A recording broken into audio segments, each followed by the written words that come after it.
उन्हीं को मुबारक है जिन्हें छत पर जाना है। हम तो आसमान की आरजू रखते हैं, हमें अपना रास्ता खुद ही बनाना है। हेलो माय डियर फ्रेंड्स, के निराला मैथमेटिक्स क्लासेस में आप लोग का एक बार स्वागत है। और मैं आज क्लास 10th NCERT एक्सरसाइज 4.2 का पहला के हल करने जा रहा हूँ। प्रश्न को व्हाइट बोर्ड पर पूर्व से लिख चुका हूँ। गुणनखंड विधि से निम्न द्विघात समीकरणों के मूल ज्ञात कीजिए। ठीक है, तो गुणनखंड विधि से मूल ज्ञात करना है। तो इसके पहले आप लोग गुणनखंड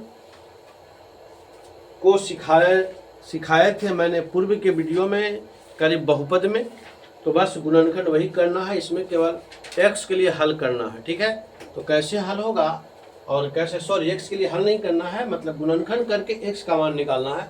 तो कैसे होगा, तो हम लोग मध्य पद के तोड़ करके गुणनखंड निकालने के लिए जानते हैं। तो देखिए हम लोग हल लिख देते हैं। पहला है x² - 3x - 10 = 0, है ना। तो सबसे पहले हम क्या करते हैं, लास्ट एंड फर्स्ट, शुरू अंत में गुना करते हैं। तो -10 में हम x² से गुना करेंगे तो -10x² हो जाएगा। x² को बोलते हैं चर और -10 को बोलते हैं अचर। ठीक है, तो अचर को हम गुणनखंड करेंगे। -10 गुणनखंड करेंगे ऐसे कि जोड़े और घटावे से मेरा आना चाहिए -3। ठीक है, तो हम क्या करेंगे, घटाने से नहीं, जोड़ने से मेरा -3 आ रहा है। -5 में से 2 चला जाएगा तो -3 आएगा। तो इसको हम इस रूप में लिख सकते हैं। Imply that x² - 5x + 2x - 10 = 0। Imply that दोनों में मिल रहा है x कॉमन, तो x - 5 + 2 कॉमन, तो x - 5 = 0। तो x + 2 × x - 5 = 0, इसलिए x + 2 = 0, तो x = -2। और यहाँ पे x - 5 = 0, तो x = 5 आंसर। यही आपका आंसर हो गया कि x = -2 और x = 5 द्विघात समीकरण के मूल निकल गया गुणनखंड विधि द्वारा। ठीक है, अब मैं इसे मिटा दे रहा हूँ और दूसरा देखता हूँ। ठीक है, दूसरा 2x² + x - 6 = 0। तो शुरू और अंतिम में जब हम गुना करते हैं तो 12 हो जाता है।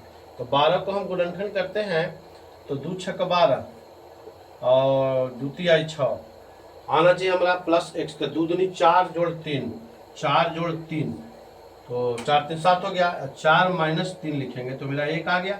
तो इसको भी इस रूप में लिख देंगे 2x² + 4x - 3x - 6 = 0। ठीक है, अब हम क्या करेंगे, इसको दोनों में कॉमन ले लेंगे। 2x मेरा कॉमन है तो बच गया x + 2 और -3 कॉमन है तो x + 2 = 0 हो गया। ठीक है, तो लिखेंगे 2x - 3 × x + 2 = 0। ठीक है, तो 2x - 3 = 0, तो 2x = 3, x = 3/2।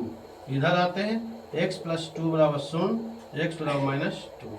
तो गुणनखंड विधि से दूसरा का हो गया x = 3/2 और x = -2। ठीक है, अब आगे हम लोग चलते हैं, तीसरा देखते हैं।